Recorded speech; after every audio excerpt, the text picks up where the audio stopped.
Yeah, I mean, the shadow side of all of us, to some degree, wants to be separate and to feel superior.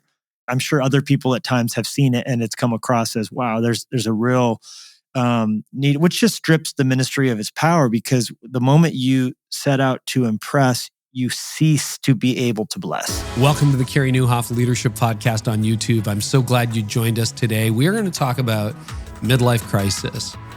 Levi was 38. Levi Lusko was 38 when he hit his midlife crisis, and he has spent a lot of time studying it. What causes it? What happens if you don't address it? And what could your hidden signs actually be that you're in a quarter life, midlife, or, whatever, 2/3 life crisis? Hey, want to say a shout out as well to Tennyson Dixon. Thanks for the comment on YouTube a little while ago, a few episodes back. We really appreciate you. I see you're pastoring in a new city. Glad that we come alongside you and support you. And now a word from today's partners, and then to my conversation with Levi Lusko. This episode is brought to you by the Art of Leadership Academy. Hey, have you ever had moments where you feel stuck in leadership, when you're unsure of the next step and you're left wondering if you're the only one feeling like this? Well, listen, over the years, I've been there so many different times, but I had to lean on mentors, coaches, and wise voices to help me navigate those moments. And that's exactly why I created the Art of Leadership Academy. Rather than making this all up yourself and trying to do it and not having time, think of the Art of Leadership Academy as your lifeline as a church leader, a place where you can get the guidance, the tools, and the community that you need to keep leading well. Now, inside the Academy, you'll get live coaching calls, practical courses, and access to thousands of church leaders who understand what you're walking through. And instead of getting stuck, all you have to do is open the app. Your answer is just a click away, a message or a video away. Plus, we've got all of our courses in there. It's accessible at your fingertips 24/7. As content is everywhere, community is more and more rare. So why not stop spinning in circles next time you hit a roadblock? You can join today at theartofleadershipacademy.com. Again, that's theartofleadershipacademy.com, or click the link in the description of this episode. Today's episode is brought to you by Compassion. You might be familiar with Compassion International's work to release children from poverty in Jesus' name, but I bet you didn't know that partnering with Compassion helps fulfill your church's call to the Great Commission. So as a pastor, I struggled with how are we going to do international missions? So we did this. We trusted Compassion because they empower local churches around the world to develop and disciple children and are a bridge for congregations to share the love of Jesus with other people. They effectively brought mission to our doorstep. So if you're interested in bringing your mission focus to your church, then watch God use your church to impact the world through Compassion. So to connect with my friends at Compassion, find out more at compassion.com/Carey. Again, that is compassion.com/CAREY. Levi, it's good to hang out again, man. Man, always a pleasure. Always good. Yeah. So we're going to talk personally today, midlife crisis, and a whole lot more. I want to get into that. But I want to go back to something you said early in your new book, Blessed Are the Spiraling. You said, from the time you were young, you always had a desire for more. I think there's a lot of people listening right now who could be like, yeah. Like that definitely is part of my story.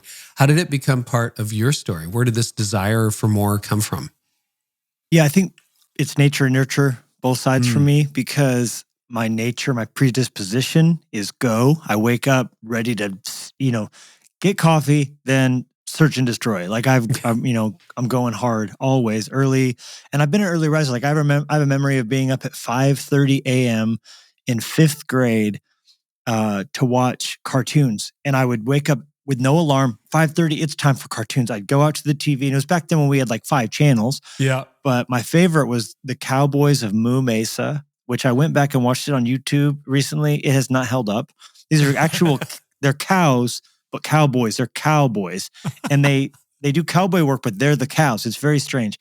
But I remember sitting there like, no, my family, the other siblings wouldn't wake up for hours, but I'm just there at 5:30 watching cartoons. So I think part of it is my disposition, large plate, a lot to do. I'm reaching for the moon. But I think it's also one of 5 kids, firstborn son. I have one older sister.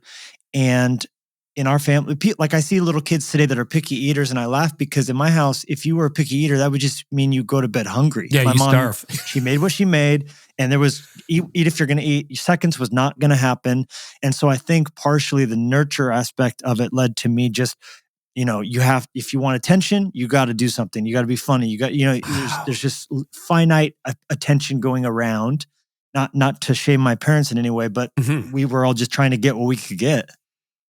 No, that's interesting. I mean, there's a parallel there. I have 3 younger sisters, and it felt like at times we were all competing for attention. We were all like in that competition. And I've thought about that as I've gotten older. And I'm like, yeah, that definitely went into the mix of what made me who I am today, wanting to be behind a microphone, right? If you want to look at the motivations. And again, that's not to shame my parents or whatever, but just as a kid, you don't know. I also want to say congratulations on being the first person with an actual morning routine in 5th grade, getting up at 5:30 a.m. to watch cartoons. That's on a Saturday, right? Very impressive. Very impressive. See, and you might call it a sickness, Carey. I don't know.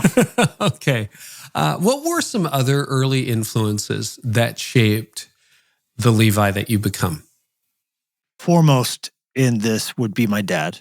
Of course, he was and remains just a larger than life human to me. He went home to be with Jesus last year at Easter time, and this whole book journey became even more pronounced and more powerful. I had written the book in 2023, edited it in 2024, but he went home to be with the Lord in 2024. And so even though the Midlife Crisis book was already in the bag at that point, it took on a whole new meaning. And now the book's dedicated to him. I wrote an additional last chapter talking about his going to be with Christ. And it was just one more spiral around, right? But as a child, I looked at him as, like he walked on water. He could do no wrong. He was just, man, my dad. And like all of us, a lot of us have that in our minds. And taking me fishing, taking me camping. He would come in to tuck me in a bed at night and put the sheets up high over us, and then he would make a tent out of it, and he would be like, camping, and the grizzly bears are coming, and he would tell these stories. And so a lot of who I am and who I became and who I want to become was informed by right or wrong how I perceived my dad. And because of my parents' marriage breaking down, which we can get into whenever, that also created even less parental love and affection to go around. And because I so sided with my dad in the divorce and wanted, for a season, nothing to do with my mom, partially just because she didn't have anything to give. Now there's 5 kids and one parent that we're all trying to kind of woo and do you see me? And so I think a lot of my class clown and humor, which are all kind of gifts I have, they were almost a utilization for me to get what I was craving, and does the world see me? So I think a lot of that is wrapped up in there. But literally they tell me at 2, I would tell people I'm going to be a pastor like my dad. Like it was already, my nickname was Microchip because he's Chip. And so they called me Microchip, like you're the little Chip. And so, I mean, and honestly, with the name Levi Aaron, I had very few options for a career other than pastoral ministry. Right. That's right. This is pretty vulnerable pretty fast, but do you see me? As I've kind of unpacked my story, that is part of it. And it's the unexamined motives that can drive us until they destroy us, I'm convinced.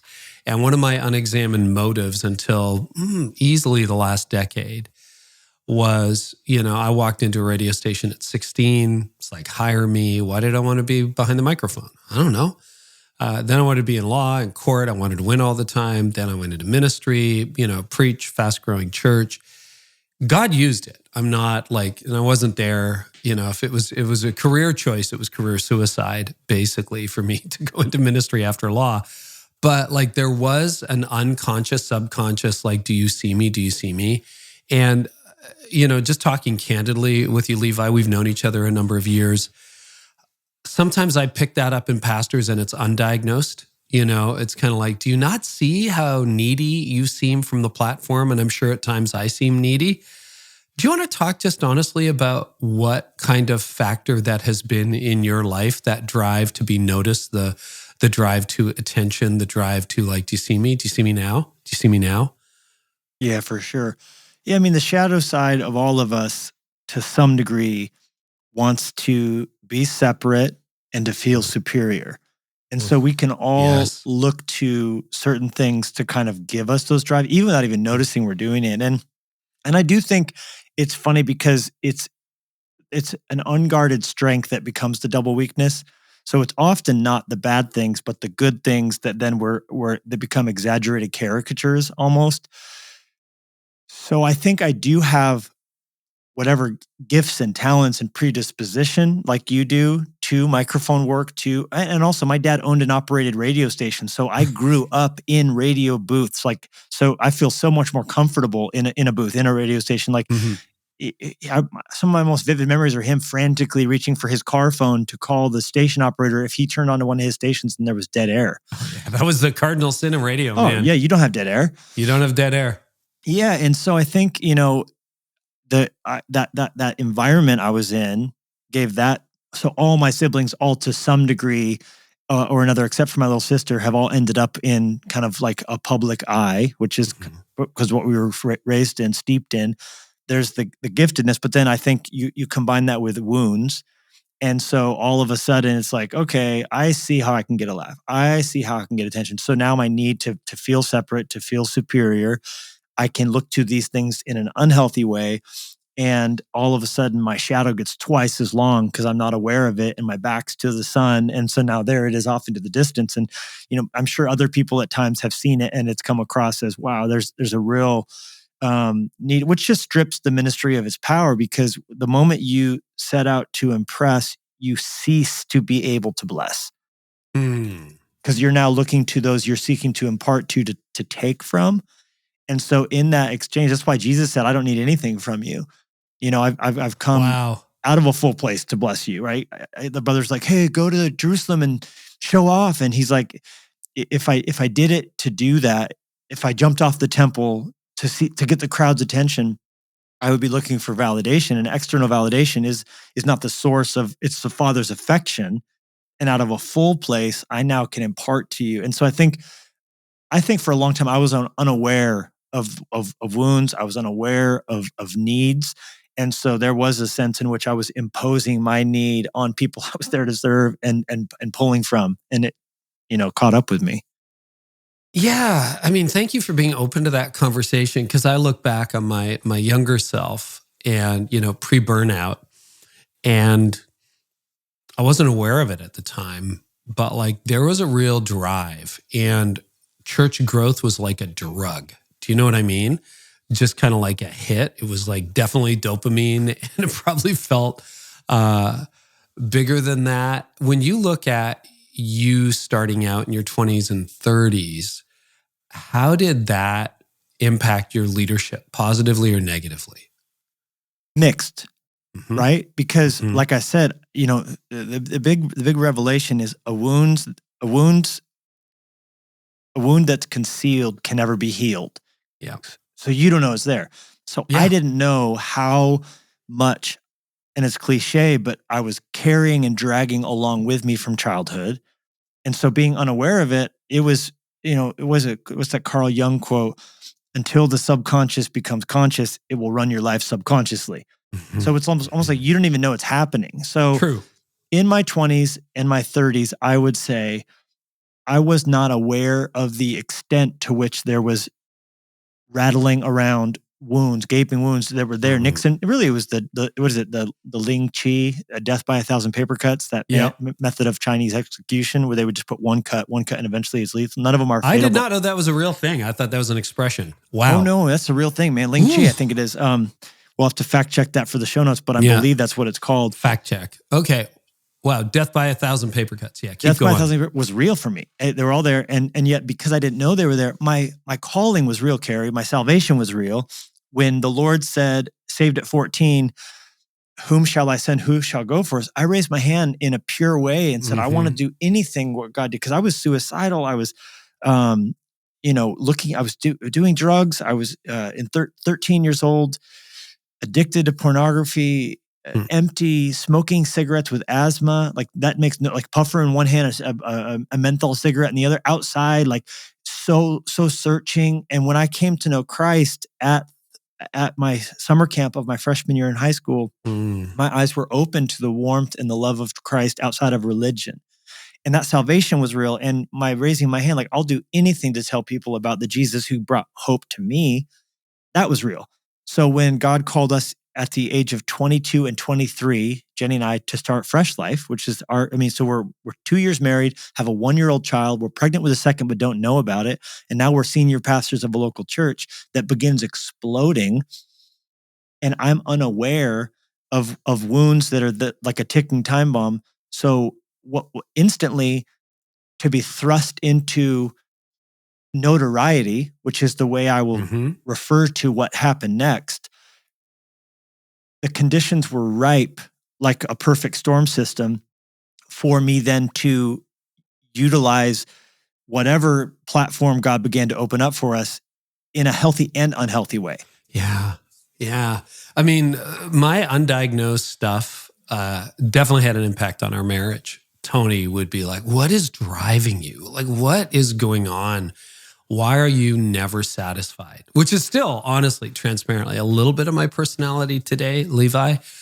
When you look at your marriage with Jenny, and I want to go there in more detail down the road, but in those early days, to what extent did that become a difficult aspect that the two of you had to navigate? Or did it? Maybe it didn't impact your marriage. Oh, yeah. I mean, as you said that, I have a vivid memory of a moment in the now defunct, it doesn't exist anymore, E-terminal of Salt Lake City International Airport, which at that point was an outdoor Quonset hut style thing that you're in freezing weather with heaters over you, but you're going down to the E was just like, if you had to fly out of E, you're always like, oh, E, I hate Here we it. go. Yeah, it was like Egypt. We called it Egypt. We had a different way we would say it colloquially, but we would call it Egypt. We'll ship for the show. And our Kalispell flights were almost always at the last gate of E, But I have these such vivid memories of me 50 feet ahead of Jenny looking over. Why are you always so behind? Oh, gosh. Why are you always 50 feet behind me? and then the revelation, of course, being you're 50 feet ahead of her. She's not 50 feet behind you. Jenny and Tony have to do a therapy vacation one day. Oh my gosh. Tony, you can't listen to this episode, by the way. Right? Whoa. And I think the conviction of that's a moment that has encapsulated our 21 years of marriage together as people are listening to this. Like 20 years plus of me with the pedal down and her not being brake on, her just being at a normal speed. Yes. And us being the weirdos, us being abnormal. Yeah, and that's mixed and unmixed. That's healthy and that's healthy and unhealthy. There's part of it that's just that's God gave those gifts, and that's how some of this has happened. I don't think anything would get started or built or begun if there wasn't some agitators on this earth. But I also do think take that now and add in unhealthy, and it's a cocktail for a Molotov, right? Yeah, no, I think you're absolutely right, and that is. That's a question for heaven too, because those are gifts. Like I felt called to ministry. You felt called to ministry. I love my wife and I drive her crazy, right? And, these things that God is using are also the things that have a shadow side and could destroy us. I want to wind back the clock a little bit. You mentioned your parents' divorce.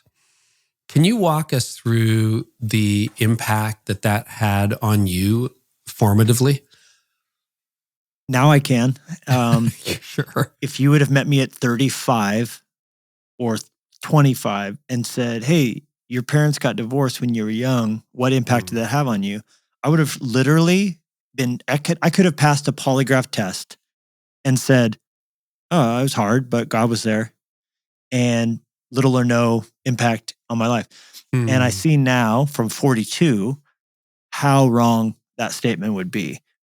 Because at the age of 10 and a half, 11, my parents' marriage began to erode. It didn't fully finally end in divorce until I was a senior in high school. Okay. Where as a senior, I'm sitting on the couch. The rest of my dad and my siblings left town to give space for my mom to pack up and leave. And so I'm sitting there. I got home from Chili's. I was working a job. I sat and I watched movers all around me packing up dressers, kitchen table. And I'm like watching this unfold in disbelief as my mom's moving out to leave. And what came in between 5th grade and 12th grade was those years, those 8-9 years of my mom being physically present but emotionally absent. Because of something that had happened in our family, some abuse that had happened non-related, it exposed the fissures in my parents' marriage. The cracks that were already there, the heat exploded them. She cracked. It was as though lightning struck her. So she wasn't bad, Carey. She was broken. And as a result of that, it forced her into a place where she's had nothing to give herself or any of us. And that eventually, that limped on until it finally was broken. And it had profound impacts on me that I didn't understand or see at the time, partially because I built up such armor. Yeah. And such a sense of, you've hurt me in such a deep way that I can't even articulate, that I then am going to choose to describe you as completely wrong. And thus I don't need you and I don't want you. And I'm now going to shift all my parental need for affirmation and then ramp it to 100 to my dad, to more than he could give. Right. And he's perfect and sees no wrong. And until he did do wrong, which because he's a human. Yeah. And then all of a sudden, I kind of wrote my dad off, and it was the youth pastor who's perfect. And after my youth pastor would, hurt me or call me out, or, I pretty much went about 2 or 3 years where a new mom figure, a mom replacement, would be introduced all the way till at 38. It kind of dawned on me in therapy what this pattern was in my life that had operated behind the scenes without me realizing it. That it really weirdly started with pornography. Yeah, you say you replaced your mom with pornography. Tell me about that. Yeah, you can imagine my publisher when I told them I wanted to write a chapter called "I Replaced My Mom with Porn." They were like, "Well, we'll talk about that." Yes, it's like when I told them when I really swipe right, I wanted in font, 25 on the back of the book. God wants you to have amazing sex. Like I wanted that to be right there. And we maybe exchanged 80 emails before I got my way. But yeah, my mom in 5th grade, that happens. And in 6th grade, I got crazy addicted to pornography. My next door neighbor said, "Hey, I found a box in my garage. You got to see it." So I'm like, "Well, I don't know what box has in your garage." So I come over and it's a stack of Playboy magazines this tall. Wow. And he's like, I said, "Can I have some of these?" He's like, "You for sure can." So I take 3 of them home. And I've never seen a naked woman before. And it was like heroin, of course. I knew it the moment I saw it, this is wrong. And I didn't know how to process it because I didn't want to disappoint my dad. And I didn't talk to my mom much in that season. And so I got a plastic bag, buried it in the backyard, and would dig it up every, twice a week. Wow. And that began a multiple year until I was about 18, 19, on again, off again addiction to pornography, that I carried to Bible college. It was like in Bible college, I'm on AOL internet, like studying Bible, but then like hating that I'm still falling back into, dial up, to slowly download an image of that, like that I needed. So I'm in therapy at 38, midst of my midlife crisis, or so I call it, right? Because I get out tomorrow. Turns out my midlife was 20, but we'll use the language. My counselor goes, "So when did this pornography addiction begin?" And I go, "Oh, it was right the year after my mom left." But that had nothing to do with it. And he he raised his eyebrows in the way that like psychologists tend to. That made me go, "Wait, you think there's a connection?" He's like, "So your mom, the most important woman in the world whose affection tank has the spigot got turned off. And at the same time, you began looking to this new source of warmth, affection from women, no less. And you don't think there's a connection. I was like, oh man, I'm so angry right now. Wow. Because it was like all of a sudden I saw the matrix around me of how I was shaped. Whoa. When you think about your parents' divorce, because there's so many shaping things, right? And I so appreciate it when, leaders we love, respect, and admire tell the whole story, because the tens of thousands of leaders listening to this hear themselves in the story. I hear myself in a lot of your story. What were some other shaping factors for you in your formative years that became the Levi that is leading Fresh Life Church and that God is using? Yeah, in a positive way, my dad was bivocational. Yeah. He would own and operate these radio stations for work. He also worked for Fox in Colorado, where he was the general sales manager of a Fox affiliate station. Mm-hmm. And I would get dropped off after school at the radio station or the TV network. And so like being around this equipment, and I got to actually be in a Nintendo commercial when I was like 6, my sister and I had one line. I turned to the camera after playing Super Mario Brothers 1 and I said, yeah, kids, save the princess. It was a local commercial for some big contest, but they needed a kid. So my sister and I did it. It was great. And the attention I got from that was like, I felt good, Yes. doing an oral report and nailing it after not really even working on it. And the teacher going like, that was very good. Oh gosh. Carey, I did a couple little devotional things throughout high school because I got really involved in part-time missions. I would raise up money all year and then go to Mexico or Nepal or the Philippines or Romania or Hungary and do month-long service projects because I felt a call to ministry. Those shaped me. And honestly, missions is how we've approached church planning. We just kind of look at it that way. And the intensity. So people are always like, how is Montana? I'm like, dude, like you don't have to use a filter to drink the water. It's so much easier than the Philippines. Like, whatever. So those shaped me. And then I think the unhealthy side would be, so positive side. My dad, bivocational, right? Because he planted churches, a couple of them, but he would work all day, a secular job, a tent making job, then, do the church on the weekend as a side thing in a school or a daycare facility. And I would come in the evenings to his study and watch him with a giant Strong's Concordance, big old book, where you look up a word, love or hate or peace, and then it would tell you every reference in the Bible were those. Now, digitally, we can do this so easily, but back then you had to look them up one by one with a ruler, and then you go look them up. So if I came in, my dad would go, hey, bud, he would call me Levi, Major Buddy Guy. Hey, Levi, Major Buddy Guy. Do you want to help me look up verses? And he would let me go down one by one with my finger in the ruler and tell him the next reference. And he would look it up and write it out for his sermon to get a cross-reference on love, 1 Corinthians 13 to Philippians 2 or whatever. And that shaped me too, because it taught me, here's a guy who just worked all day. And now he's here just laboring to write a Bible study and seeing the hard work it takes to put a sermon together. Those are fascinating, influences. And you're right. It's a mix of we're so binary in our categories. It's like, well, that was good and this was bad. And yet God somehow mixes it together. Oh, the negative one. So my first actual sermon was first year of Bible college. I said, hey, anybody can sign up to give a Devo to the whole student body. I was like, man, that'd be amazing. I'd love to try that. Wow. When it got down to it, I was sick with nerves. Yeah. I threw up. Did you used to throw up? I never have. No, I haven't before Lucky. Public speaking. Yeah. Anytime I would do something like that, I would always get so nervous the night before I would vomit. I had a little tape cassette.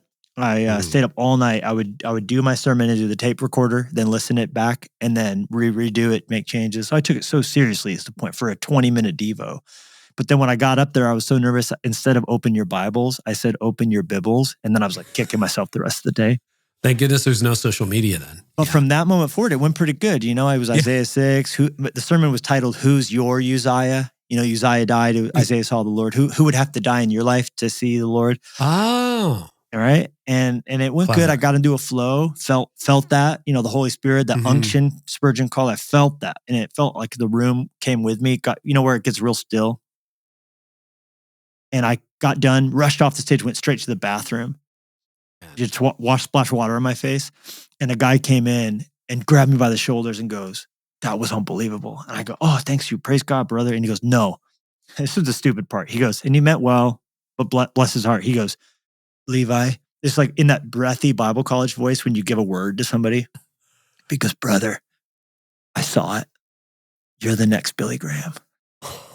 And, I'm like, come on. There's no next Billy Graham. But you want to talk about unhealthy validation? It's yeah. Okay. Well, that felt good in both categories, in the encouragement and in the separate superior, right? No, it's interesting. The part of the story that I would pick up is putting in very little effort and getting a lot of reward. That was sort of my journey. I remember being thrown into the public spotlight, even at 12, having to give a public talk at our church and people going, "Oh my goodness." And it wasn't, "You're the next Billy Graham." It's like, "You'll be the next prime minister, the next president," so to speak. And it was just stuff that I'm like, I didn't even try, and I'm not that good. That's not what I'm saying. But if I have a nemesis, it's like the affirmation you get sometimes happens when you don't even put in an effort. It's like, what is that? And then you can get lazy and you can wing it and you can cheat your gift and the whole deal. I prepare a lot more these days, promise you that. But okay, so all that is happening. You said you were a ticking time bomb before the pandemic. And I must say, the other thing too, we were hanging out in Orlando earlier this year at an event where we were both speaking. And, I got in, I think the day after you and Jenny and your kids did. But the buzz about your talk that morning was everywhere I went. It was like, should have been here for Levi's talk. Should have been here for Levi's talk. Levi was unbelievable. Unbelievable. I heard you the next morning. Same thing, like amazing gift that God used and still uses. But prior to the pandemic, a lot of things went off during the pandemic. But you said you were a ticking time bomb, I guess, right up until about 38. Was your midlife crisis. Do you want to walk us through why you, looking back on it, think you were a ticking time bomb? Yeah, without a doubt. So, and thank you. Those are kind words. And I think I can compartmentalize on my best days now better. That is an encouragement. And I know I worked hard on those talks and I see them as wins, partially more so because it was a group of leaders that I was able to share pain with and not need something from that experience, right? So we should be able to, that praise God, that's what I was there for, and thank God it connected the dots. And I would say the same for your talk. My team was like, dude, Carey's message was paradigm shifting, who was there to receive from you. Appreciate that. And that encourages us without feeling like I need that to live. That's not like it's in my tank of praise. It's like, no, well, that's good that it was helpful and my work did something for you, right? So the pandemic and my midlife crisis were connected in the sense that ever since Through the Eyes of a Lion came out, my first book in 2015, the world just got bigger. That book, for whatever reason, God chose to use it to help people in different places. That created the demand on my life that was already growing, but took a different turn in 2015 when I began to be receiving speaking invitations in multiple continents. Come give this message because it was helping people. And in 2015, you were how old? Just to put it in context. In 2015, 18 plus 15 is 33. Wow. Okay, so 33. And I already was at that point traveling nationally, but there wasn't really the same kind of level of international opportunity. Sure. So I go to, South Africa for the weekend. I'm just giving a talk and then jumping straight back on the flight and then writing the talk on the flight. I'd give it home and then I come home. Like, so there was sometimes I would, be out doing a thing and then land home for 4 hours, record a talk for that Sunday, and then I'm on the next plane to New York City to, it's just like moving and going. So you didn't even have boundaries or rules then. You were just kind of like I would have told you then I did. I would have told you then I was saying no, and I wasn't accepting everything, and I was trying to pray through it. Again, mixed motive. It wasn't like I was this evil person like who got a book out and now is like, well, guess what, world? Celebrity Levi's here. You know what I mean? It's like, that's not what anybody says, I would hope. Very fair. In the time, I would have told you the devil took Lenya from me with God's approval. And I want to make the devil pay for that. I want to see good come from bad. I want to see pain turned into power. I want to honor my daughter's story by sharing it with every hurting heart I can. And, I want to take what the thief has stolen and restore it sevenfold. Like that was my rationale. And was there some part of me that was simultaneously enjoying the shadow side of that? For sure. Yeah. But it wasn't, but I was trying to take that to the altar too. You know what I mean? Sure, so and trying to tell friends, like, how do you stay healthy? How do you, and then it's like next sugar-free Red Bull and 5 more talks, and then I'm going to write another book and on it went. And for those who may not know, the context for that is your daughter Lenya passed away from an asthma attack, is with Jesus now in heaven. And again, we talked about that here before, but what an unbelievable circumstance to have to go through as a parent. I continue to be so sorry. That was 2012. She was in Jenny's womb when we started our church. And again, 22, 23, we're senior pastors. We don't know anything about anything, but we're watching God breathe on his word and do everything. And so all of that was so hard. When Lenya died, of course, she goes to be with Jesus 5 days before Christmas. Yeah. Now, and she was how old when she died? She was 5. And she would be 18 now, so we would be getting ready for her graduation and all the things. But in the moment, I wanted to see God use it for good, and he has. And I get a letter every day from somebody who's got some sort of awful story of either a child death or a cancer story or the loss of a marriage, who's found hope with Eyes of a Lion. We're doing a 10-year, if you can believe it, updated edition in hardcover next year with updated and expanded content. It's going to be great. And it's in 10 languages now. It's awesome. But I flew 1 million miles in a decade. Wow. And I, those miles tick away on your inner odometer, not just on your Delta account, right? Yeah. They sent me this To Me bag when I hit 1 million miles, and I just hit my 2nd million actually a couple months ago. Have I shared that story with you? No. I've hit 500,000 with Air Canada, and I'm like, it's going to be a long time till I hit 1 million. Well, tell the story. Okay, the 2nd million, we were on a flight from Athens to Paris. Yeah. And I knew that it was going to hit my 2nd million. Right. And I was kind of excited because that's a respectable. A big deal. That's like very few people ever hit that. So so I was like, I don't know what's going to happen. Like, I don't know if George Clooney's coming out to say hi, but I was like, low key, I was kind of excited, right? Nothing, not a word. Oh. We land. I'm like, oh, that was anticlimactic. I had been telling my family, like, hey guys, try and act cool when they come out and try not to, play it cool like this happens every day. Nothing. So they're just mocking me, My whole family was with us in this flight. Okay, so then we land from after Paris, we go wherever we go, and the next flight's going to be Atlanta. Mm-hmm. And I'm like, okay, Atlanta's Delta's hub. Surely they're going to recognize greatness when they see it.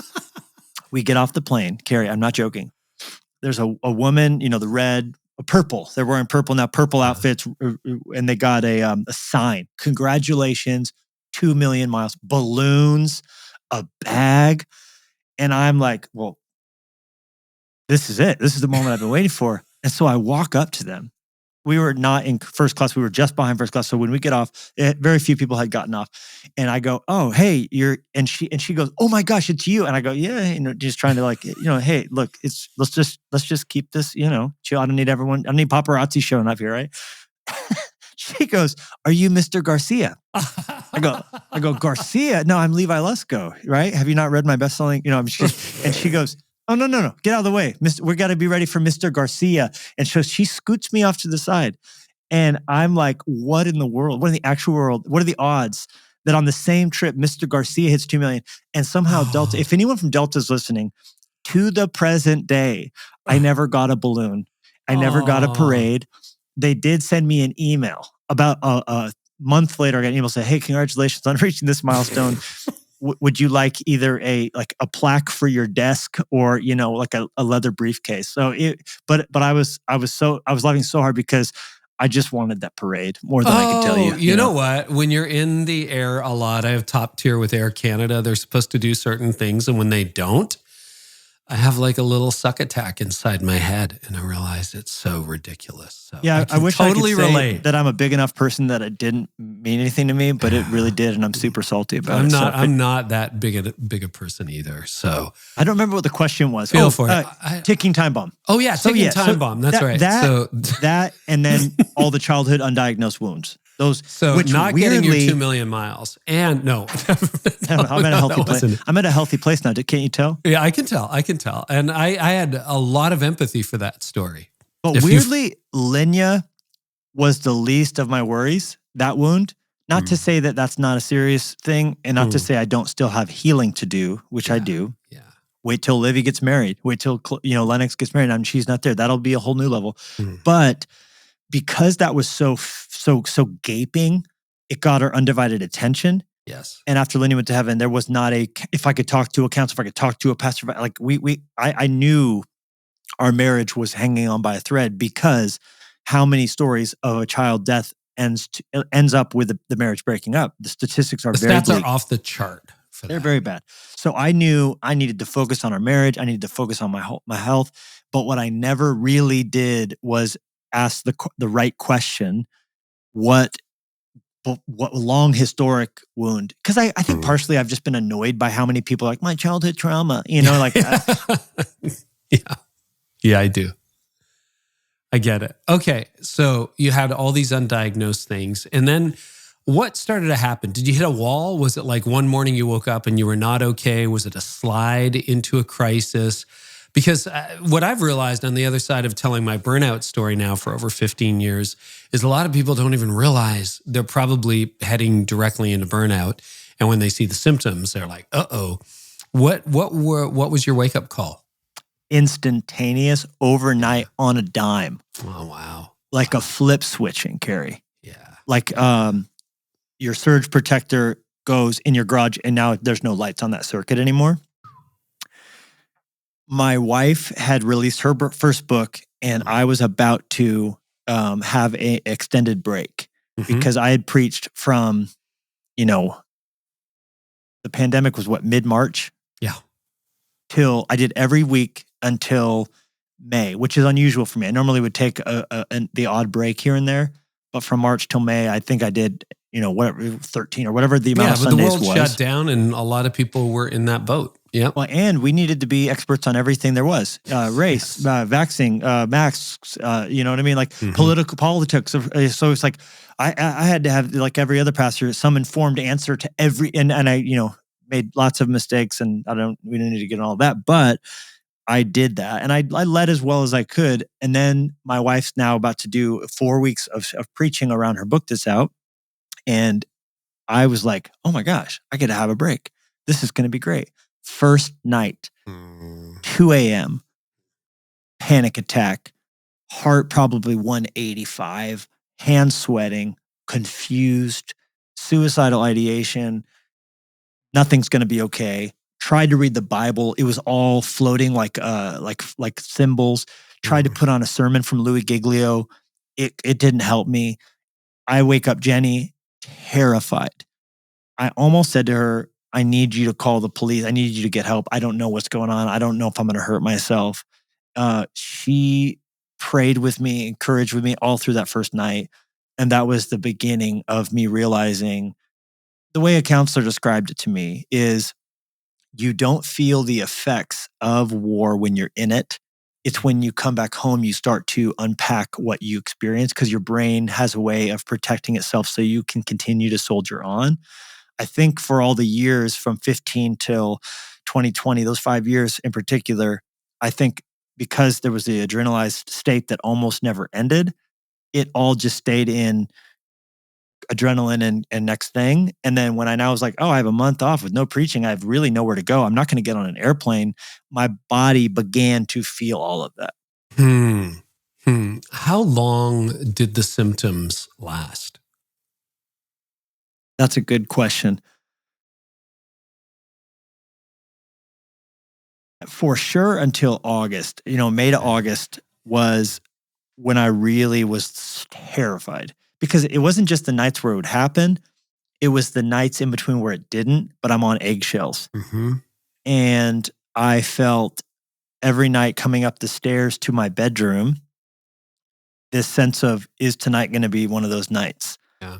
And I also was simultaneously so because I didn't have the clarity to go, hey, pal, it's okay. You're at a midlife crisis because you are physically likely to have more life behind you than in front of you. And it's natural to have terror, trepidation at transition. But simultaneously, you are just needing to unpack a lot of childhood trauma. And you've been going at an unsustainable pace and you need to recalibrate. But I didn't have the clarity to make any of those conclusions. I just was really terrified. And simultaneously dealing with apathy, which has never been something I've ever struggled with, where I didn't have a desire to write a sermon or write a book or write, I did have a desire to write a book, but I didn't have a desire to continue to lead our organization. And I had never felt that before. Yeah, I want to talk about that. I mean, there are parallels. My burnout came on literally overnight. I woke up one day and exactly like you said, it's like someone pulled all the cords out of the wall and there was no power. It was like, what?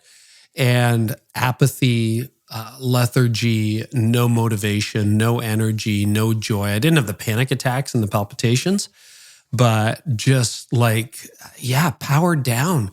It's like 100-watt light bulb functioning at 5 watts and flickering. And I'd love to dive into the motivation part because you know these stats, like around the time of COVID, 42% of pastors thought about, gave serious consideration to leaving full-time ministry. You're part of that 42% if somebody pulled you, but for different reasons other than just COVID. What happened with that loss of drive? Because you're the kid at 5 who's up at 5:30 a.m. watching cartoons. This has been your whole life for almost 4 decades.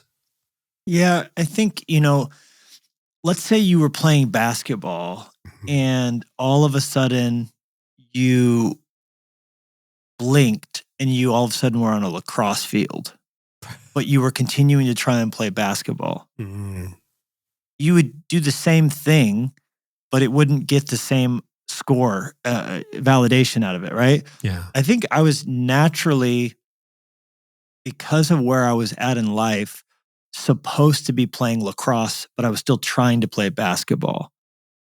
The metrics of the first half of life, by necessity, involve scale and intensity, otherwise nothing would get done. Like I said a moment ago, that we need young men and women with fire in their bellies to create and innovate and, to use the language of others, to have that fluid intelligence and see the world differently, see church differently, see, the unseen, write the operas, do the the next formula, the next startup. And honestly, I like a woman having a baby. I don't think without that fire in the belly, much would get blazed like that. Sure. The woman has this beautiful thing that gets secreted in her bloodstream the moment the baby's born that makes her love the baby and forget how painful it was. Otherwise, I think every woman would have one baby and no more. Yeah. And honestly, I don't know that I could go through what it took to start our church and without that inferno of 5:30 a.m. Cowboys of Moo Mesa. Maybe I could. But it took a certain sense of like fearlessness and moxie, and I think that's part of the young person's game. That's basketball. Lacrosse is second half of life. It's realizing how finite life is. It's learning to value whole different sets of things, which is where I'm at today. And I think the struggle was I was continuing to try at that tipping point to approach life much like I had when I was playing basketball. And I didn't even know it yet. Because the Ronald Rolheiser quote is, success will still feel great in the second half of life. It just has less to teach you. And so I think I was at a place where I needed to begin to utilize crystallized wisdom and teach leaders and, value significance. But I hadn't had the lacrosse scoreboard installed yet, and no one was teaching me those things. And I think, my dad, for all of his virtues, very much tried to live till the last breath of his life like he was, the young warrior. And he didn't, right or wrong, no one gave it to him. Help me have a roadmap for the seasons of life of young man, warrior, father, elder, and eventually sage. And I think our culture and paradigms often don't have a roadmap for puberty and rite of passage, much less a second rite of passage at midlife. And hey, here's what this is going to be like. This is going to happen to everybody. Because by the way, like the statistics on quarter life, midlife, later life are almost everyone's going to face one of those transition crises. Whether it's when your kids, I have a good friend whose wife kind of fell to pieces the moment their oldest kid graduated high school. Yeah. It was an empty nest. What is that? That's a later life crisis. Mm-hmm. So, and no one had told me, hey, just so you know, almost every person, and specifically men, find between 38 and 42 some sort of wall you're going to hit. And so I ran blindly into the wall without any context for it. Yeah, and that has come up so often on this podcast, 700 and some odd episodes in, that 38 to 42. Mine was at 41, yours was at 38. When you think about that summer, May to August, walk us through loss of motivation, anxiety, panic attacks. What was it like being around you? What was it like for Jenny, for the kids, for your team? What kind of Levi would they have experienced that summer? Shaken for sure. I was aware of the level of sharing I could do that was appropriate, because I'm a firm believer in the concept that you should show your healed scars and heal privately your bloody wounds. Yes. So you were not going to get me on the stage, hey guys, I was just in a puddle weeping on the floor, not even sure if I'll be here tomorrow, but let's get to Genesis chapter 12. You know what I mean? Like, there's a certain amount of healthy compartmentalization. There can be unhealthy compartmentalization, but you don't want a pastor up there like, hey, my wife and I were in a vicious fight. We'll see if we're still here together a year from now. You know what I mean? Like, you want to some healthy degree, keep calm and carry on. And the show must go on. Now, if someone's going to pick that phrase up and like, he's calling ministry a show. Come on. I'm just using language that says we got to batten down the hatches to some degree to get through our storms. So you were still preaching. You picked it up after Jenny was done I had her series? to, because after Jenny's series was over, and we could talk about how challenging her and I getting on the right sync was. Yeah, I do want to talk about that. Because we did worse then than when Linya died. Really? So Much you lost worse. a child, but your midlife crisis pushed your marriage to the brink. To a exceeding degree. What were the dynamics? Yeah, because Jenny and I, we grieved on very similar wavelengths with Linya. So if I was weak, she was strong. If she was weak, I was strong. There was very few times where we were exactly having the same day with each other. So I'd be holding her while she's crying and vice versa. And with this, because it was so uncharted and inexplicable, and it took me a long time to really even realize, part of it was patterns. So I didn't have language. Like, why am I crying in a hot mess? And why do I have no desire? Why am I questioning everything? I couldn't say to her, oh, this is because of sixth grade. And so I think to some degree, it led to a defensiveness on my part and a arm's length with her and the kids to some degree, because of fear of getting hurt that I didn't know I had. My way of dealing with trauma was walling up. And if I can sense you're going to hurt me, I'll push you away before you can. I called our board and I made sure they knew about everything. And they were like, hey, whatever you need to do. So I had to some degree. I've always really delegated a lot of the organizational aspect that's not my forte anyway. So our organization, didn't really skip too much of a beat, because I'm very selective about, how much I need to have approval on and my signature and eyes on. So, I'm still studying and preaching. It was harder for me. So I think you probably would have sensed there was some. If I go back and watch those teachings from that era, I can see it. Yeah. But I still believe what I was preaching was true. The mistake people make, I think, is when they make big decisions in the middle of a storm. Yes. Yeah. For me, it was like, don't quit your day job. Don't have an affair. Don't buy a sports car.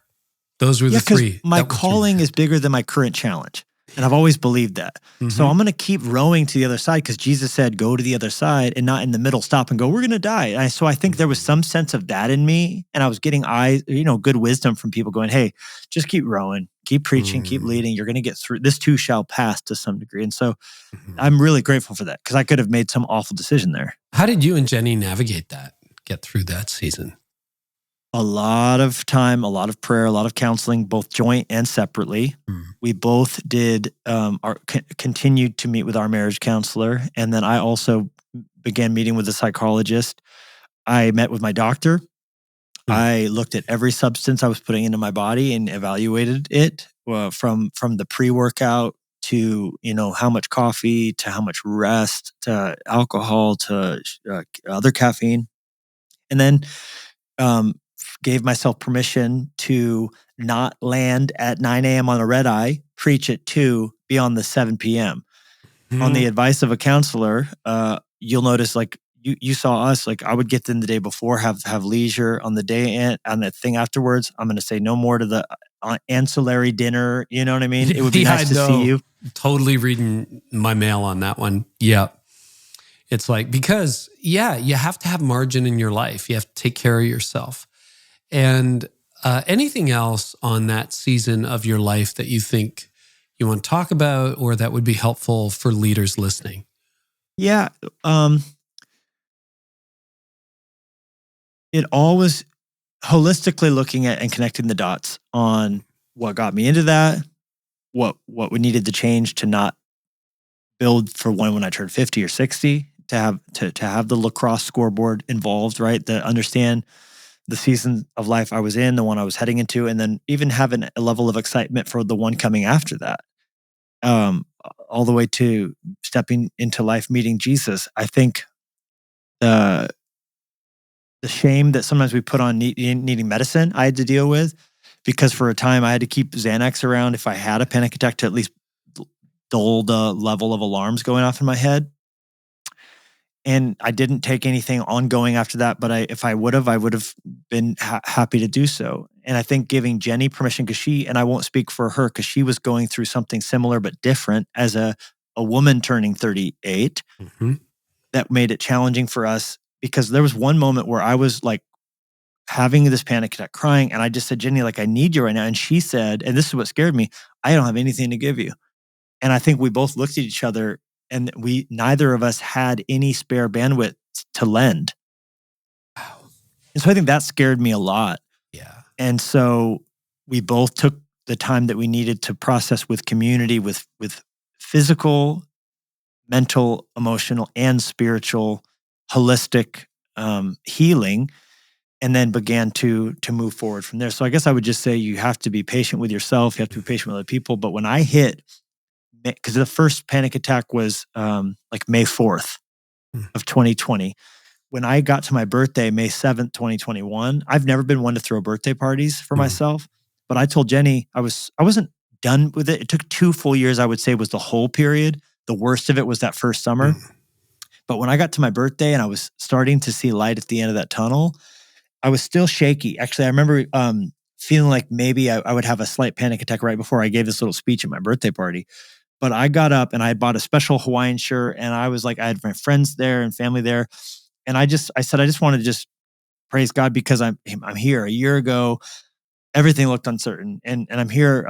I've got the light of Christ in my eyes. I'm starting to see motivation again. I'm starting to really see a path forward, And I would say celebrate the small things. For me, that was a big win, to get to this year and to be here and to feel better. And I think it overturns associations. I refused to let my bedroom remain the devil's, because in that season, it felt like he was taking my sanctuary from me.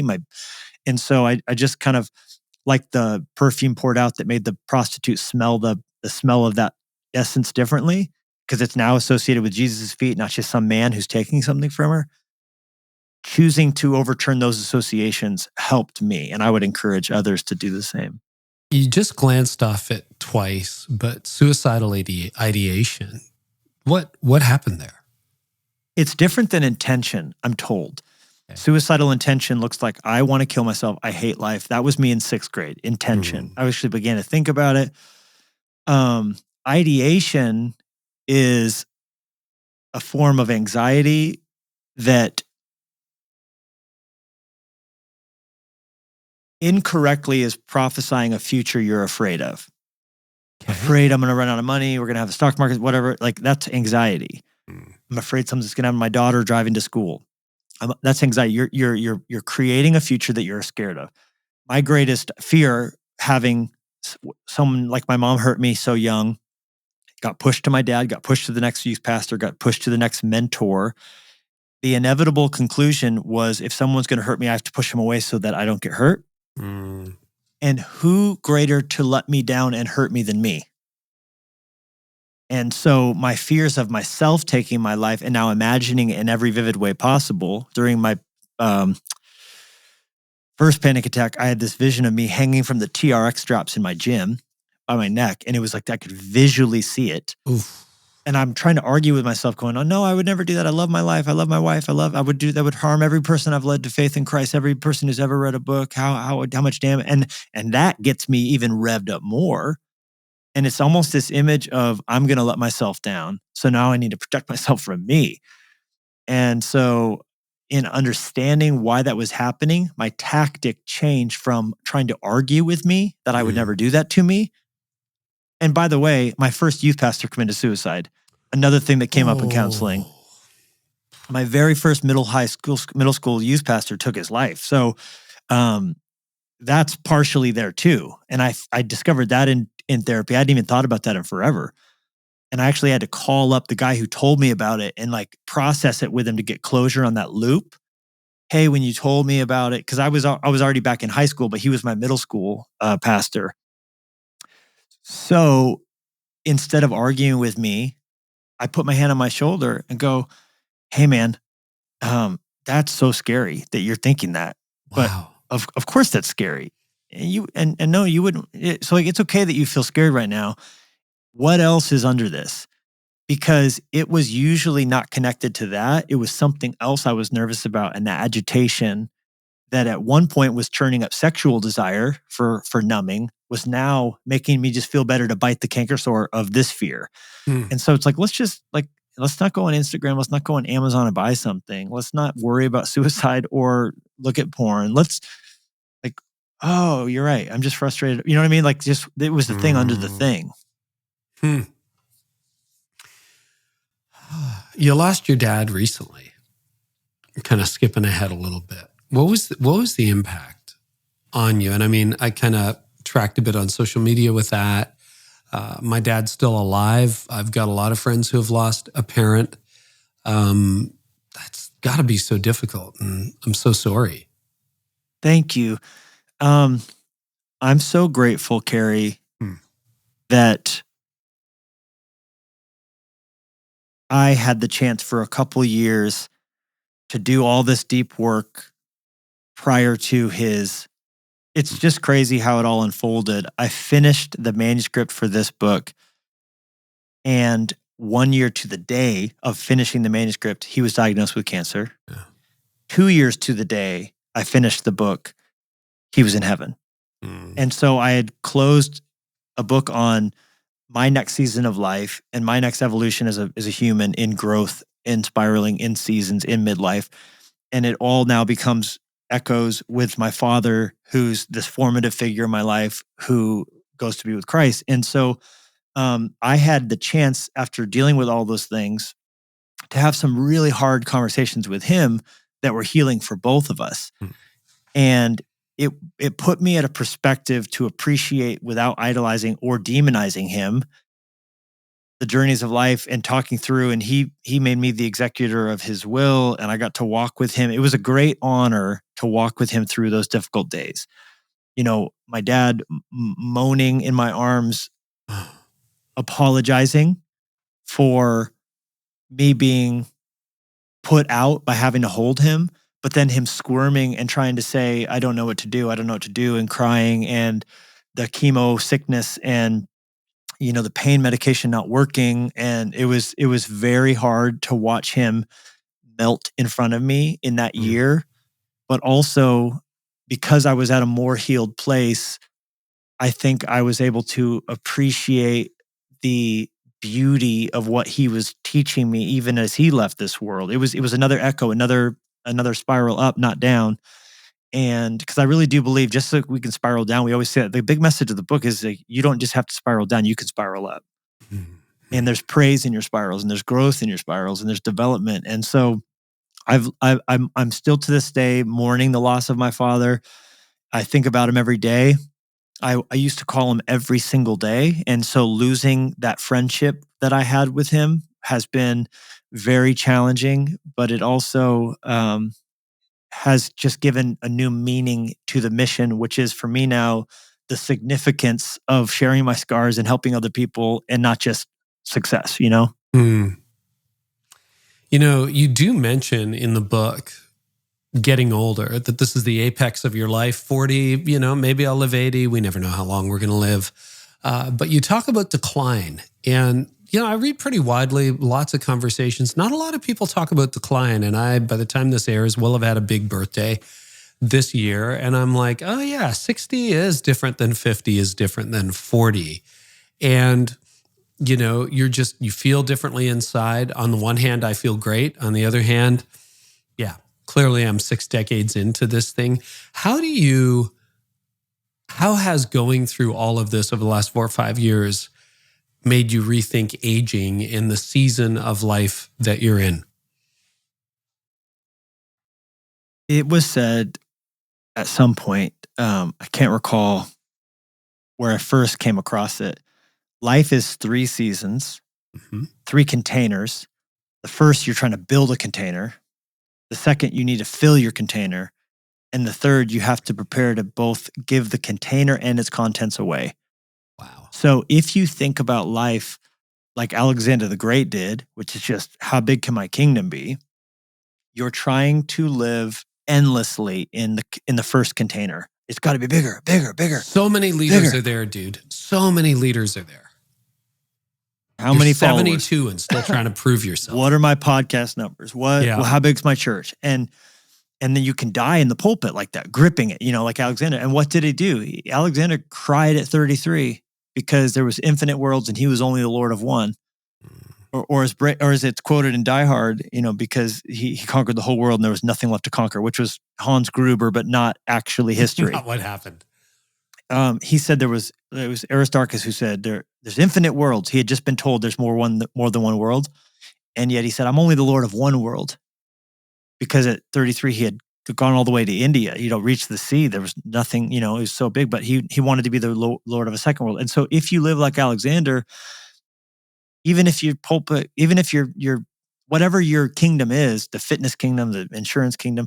I talked to a man once, I shared this content at a men's gathering with very successful executives, VC, big money, lots of zeros in this room.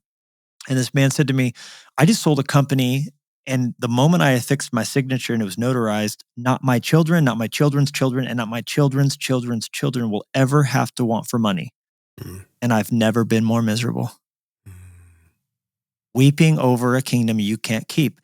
And how many men are failing to get to the second category, or women, where they have nothing in their big empty house? They don't have relationships with their people because they just were working on season 1. So season 2 living is filling the container with people and with all the purpose that God has for you.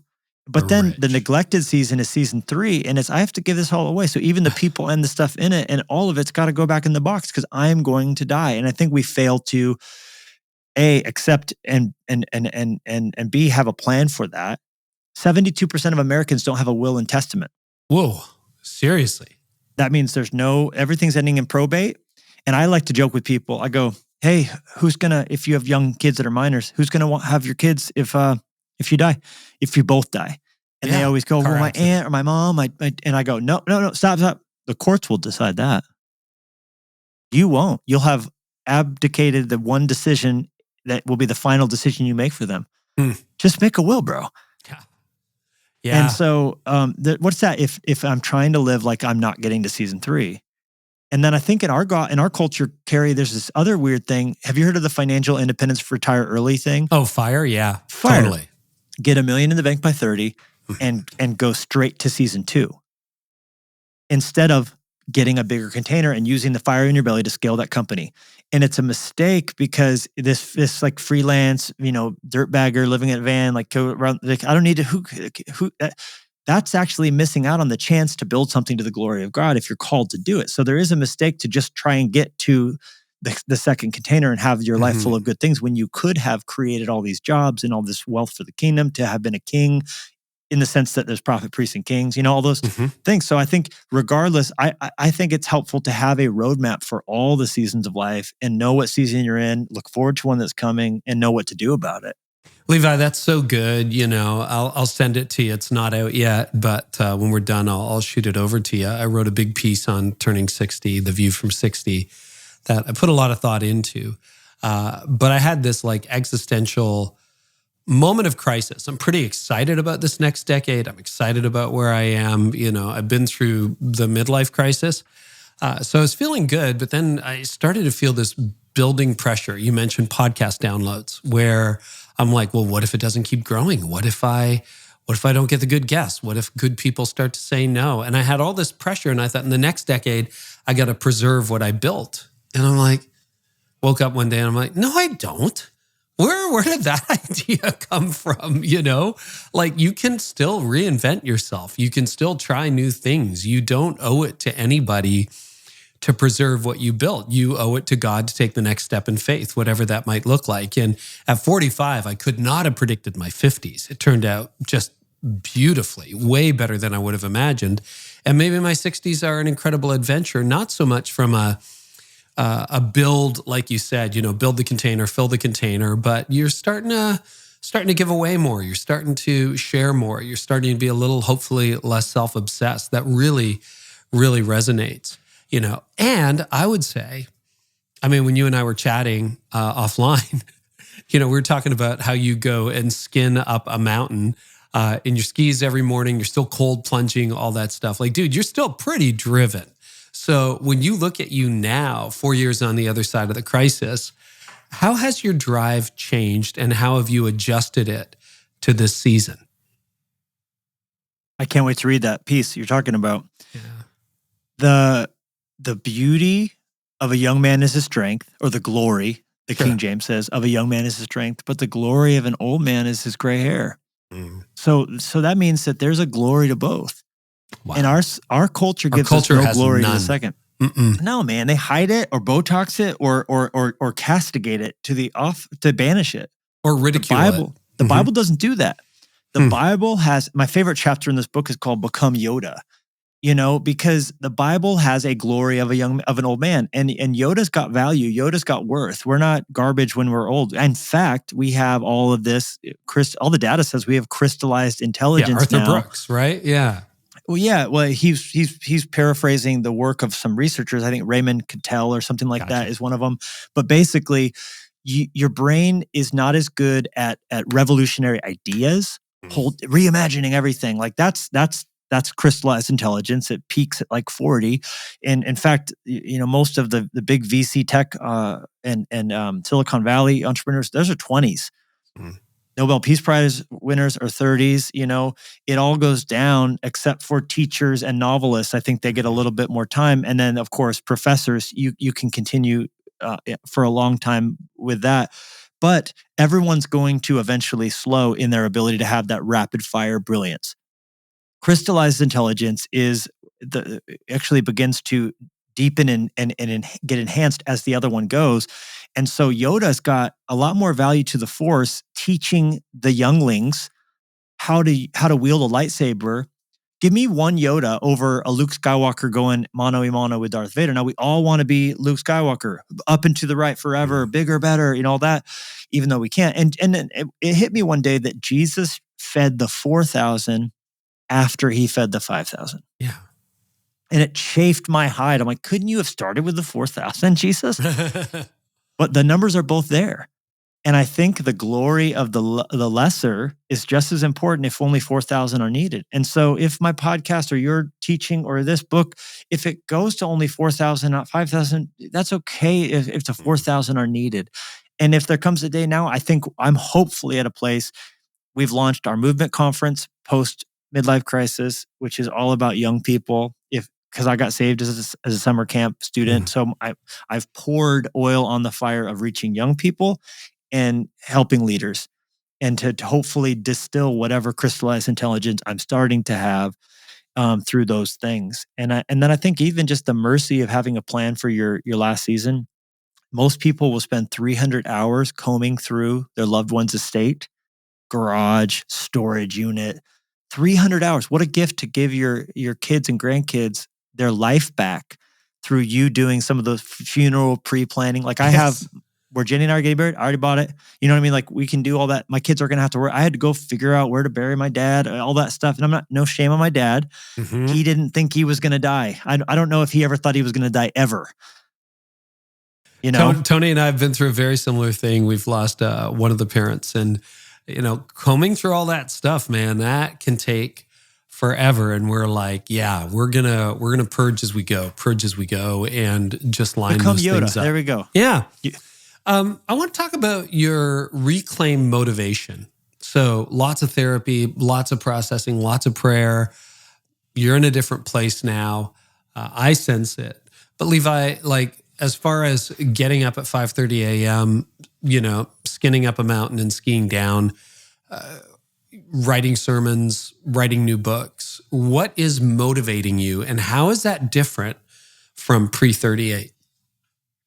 The same things are there in the sense of I am who I am. I turned off my alarm this morning. By the way, I'm like I'm on to sleep right now. Like you and I were chatting about it recently. Yeah. You've got your Garmin. I've got my Apple Watch and my Oura Ring. Yeah. Well, I have got the Garmin, my Breathe Right strips every night before I go to sleep. I put a Breathe Right on to open up my sinuses.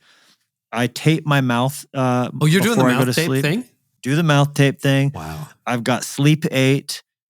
Which pipes cool water through my bed. Yeah, that's coming to our house soon too. We discussed I'm telling you, they have the new one now that can, if you start snoring, it'll sit you up and pull you up, which you can't snore with your mouth taped.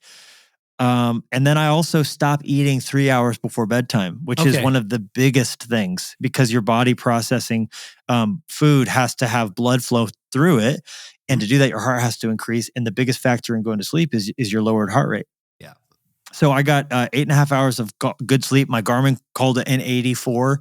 I had 0 awake minutes, which is massive for me. And with no alarm, I woke up at 6 and I'm ready to start the day. And I don't try and manufacture artificially that energy where it's not. I try and lean into it where it is. I know that's eventually going to change. And I do rest going into and coming out of crazy busy seasons. And I would say, Carey, I'm now more just aware of what sets off the little Levi in me, either for the need for validation or looking to things to numb pain. And so I think it's like almost like a phone rings and you just are aware of the phone ringing, where before I would have just picked it up without even knowing it was happening. And so I have more tools to deal with some of those things. Yeah. So I think I'm the same guy, but hopefully more healed for this current season. It's a good word. For the young leaders, we just shared our demographics with some other leaders, and apparently we have a very young audience for the church space. So for everybody who's pre-38, what advice would you give them? What tips would you suggest? Metrics they need to check, heart pieces they need to check. What's your advice for younger leaders, Levi? We need you. We need Luke Skywalker. Us Yodas are going, and maybe we're Han Solos. I don't know. Maybe I'm Grogu. I don't know. Like I'm a baby Yoda. Like we need you. We need to go build. I don't want to be one of those older people who are like with pessimism, go, you're just gonna crack. You know what I mean? Like I don't want to be jaded. I want to be pure of heart. Build. Teach us. We need your. I see the world differently. We need your revolutionary ideas. We need all of those things. So go, run. But as you do, be aware of what you're in, where you're going, have a roadmap for life, connect as many dots as you can now before, if you send a minesweeper through a field, the bombs still blow up. They just blow up in a controlled capacity. Don't let them blow up when you're just stumbling onto them. You don't have to wait till you're 40 or whatever. You can deal with as much inner work as you can along the way, and pace yourself. You don't have an infinite ability. My counselor drew this thing which was jagged mountain peaks. And he said, every time you go up to a heightened state of arousal, your whole autonomic nervous system has to fire. Everything's got to just be everything banging. You're fully aroused, doing what you do at the highest level, whether you're a Navy SEAL or you're a lifeguard or you're a pastor teacher. At the highest level of performance, you have nowhere to go anymore. So then the next day you have to kind of come down. Mondays after preaching, coming home from a tour to Iraq, whatever it is, you got to come down. And the descent gets more people than the ascent, by the way. More people die coming down Everest than going up. Wow. It's tricky to come down. You got to learn how to come down from the highest state of arousal. And if you land and 3 hours later, after recording, you're on the next one, guess what? You didn't come down, but you started a new peak. And so eventually you're just here, and then everything begins to spill over. So learn to come down just like you go up. Learn to go play golf or take a walk, or in my case, fly fishing or skinning up a mountain. You have to learn to come down and reset and go up. If man cannot live by sugar-free Red Bulls alone. So much wisdom here. Any final word? And thank you for going there. I just want to say on behalf of everybody who's watching or listening to this podcast, like, one of my dreams is to facilitate more and more of these discussions that are happening in almost real time, so that we can just all get healthier. And you've made a tremendous contribution to that with this conversation, with your book, Blessed Are the Spiraling. A little bit of title envy there. Brilliant, beautiful cover, all of that, and a great book. But any final word for us? Yeah, I would just say, you don't have to continue on the path that you're on. Yeah. We had a guy in our church who at 30 had an epiphany that he hated ranching. And he's this like third generation rancher. And he's like, but I'm already, I'm third, like it's too late. And I had said in a sermon, like 5 years from now, life could be completely different. And he's like, wait a minute, you're right. And as his wife said, what do you want to do? And he's like, well, the only thing I ever really kind of wanted to do was be an electrician, but my family, you're all ranchers. And she goes, well, why don't you be an electrician, you idiot? And so at 30, he went back to school and became an electrician. And 5 years later, he's an electrician, So I would just say, if you're doing something, and that could apply to, you could begin to be a rancher, or in my case, you could be in the same job. And I love that I'm in the same job, but I'm doing it differently. Yeah. I'm approaching leadership differently. And so I would just say, as a closing thought, you don't have to just be stuck. You're not stuck unless you stop. And if you spiral the right way, you're hitting a wall might actually be a stair step and not a wall. It's the chance for you. If you've run into something hard and your nose is bleeding, maybe it's the chance to take a step and spiral up to the blessing that God wants for you to have, whether it's in electrician work or ranching work or preaching or doing the same job, but just as a different version of yourself. Yeah. This has been rich, man. I'm looking forward to hanging out and having more conversations with you, Levi. The book is called Blessed Are the Spiraling, touching on, what we talked about now. It's available everywhere. If you're going to send people to social, to a website, where would you send them? Where are you most active? blessedarethespiraling.com is the book site, audiobook, some fun stuff there, some free things that would be encouraging there. And then, I'm active on all of the platforms, TikTok and Instagram and Facebook and X as well. And that's it. I don't have any more energy for any more at the moment. Do you do any of the other ones? There's like new weird ones, right? No, we're doubling down. We're starting out on TikTok. Instagram's my main. And I think we've abandoned X. I don't know. I should check.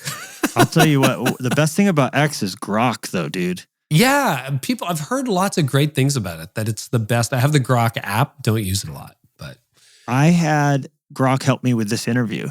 Really? Yeah, because you sent me the questions. I sent you all the questions, yeah. So I just piped my manuscript in, put the questions in and said, hey, Grok, from the book what you think would be most helpful. And it was fun to read it. Like I didn't use probably 90% of what it said. Did it get you right? Like, did it understand you quite well? Yeah, because I told it only use my material and just put it in the bin for what it's fun to me. I like to see, I don't like it to write, but if it takes my words and I'll feed my words back to me, but sort it, that it's good with that. That's just raw computation. Yeah, I just use Claude.ai to do something very similar. I took a blog post, turned it into a PDF, and just like turn this into not 5 bullet points, but 3, use exactly my phrasing. And I needed to be a 12-minute YouTube video. Pretty much nailed it. 3 small revisions, but I'm like, no, not like you, like me. The stuff's incredible. And is that Claude with fluid or crystallized intelligence? How smart will he be in 20 years? Yeah, artificial general intelligence. Who knows? But it's pretty exciting. Buddy, thank you so much. It's been a Love joy. Ya. Love you too.